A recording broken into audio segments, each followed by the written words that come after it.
Merci, Monsieur le Président, Monsieur le Ministre, Monsieur le Président de la Commission des Affaires culturelles et d'éducation, Mesdames et Monsieur le rapporteur. L'histoire contemporaine atteste des profondes mutations affectant la culture, ses modes d'accès et d'usage. Quelques informations suffisent à s'en convaincre. 70% des ventes de livres sur Internet sont réalisées par Amazon. Netflix capte 70% des parts de marché de la vidéo à la demande par abonnement.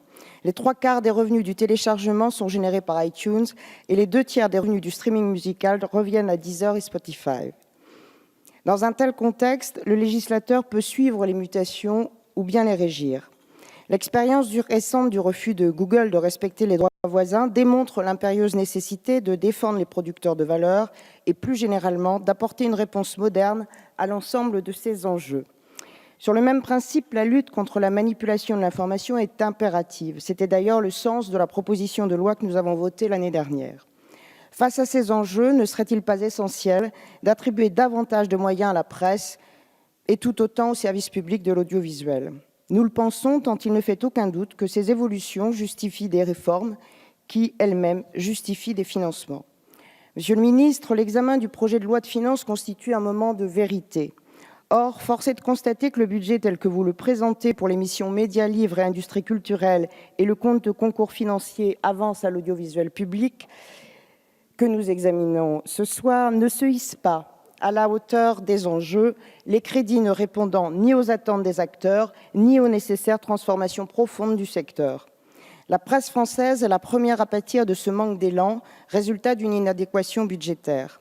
À cet écart, les aides à la presse, lesquelles ont déjà baissé de 15 millions d'euros depuis 2017, sont le parent pauvre du programme 180 Presse et médias, alors même qu'il s'agit là d'un secteur dont l'écosystème est en crise et qui nécessite plus que jamais un soutien permanent de la part des pouvoirs publics. La situation tout à fait inquiétante de Prestalis en est un exemple éclairant.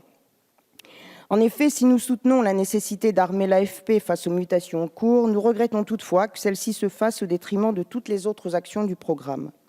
Par ailleurs, en stabilisant à l'euro près par rapport à la loi de finances initiale 2019 les actions soutien aux médias de proximité et soutien à l'expression radiophonique locale, le gouvernement ne peut guère dissimuler son désintérêt pour les territoires, ce que les citoyens et nous-mêmes avons pourtant maintes fois dénoncé.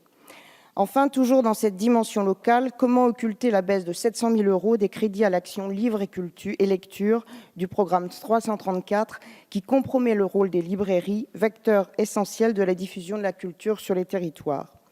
Même si le chiffre d'affaires de ces dernières est stable, et ce depuis une décennie, et que leur attractivité n'est pas en cause puisque de plus en plus de jeunes rejoignent la profession, elles peinent à rentabiliser leur activité et les salaires pratiqués sont trop faibles comparativement aux compétences requises.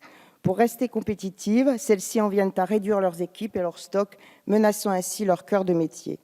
Aussi, un soutien budgétaire significatif s'imposerait à leur égard. S'agissant de l'audiovisuel public, la réduction de 1 € de la redevance télé prévue dans ce projet de loi de finances nous paraît totalement démagogique, en tout cas parfaitement inopportune si l'on considère les défis auxquels sont confrontées les sociétés du secteur.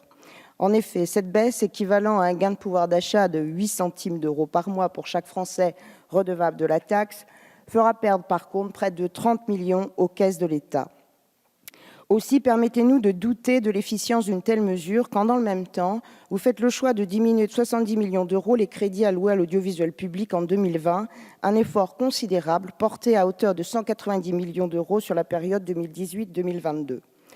Enfin, pour ce qui est du financement du Centre national du cinéma et de l'image animée, sous couvert d'une contribution plus importante demandée aux nouveaux acteurs du numérique, vous souhaitez alléger la taxe sur les éditeurs pour les acteurs traditionnels.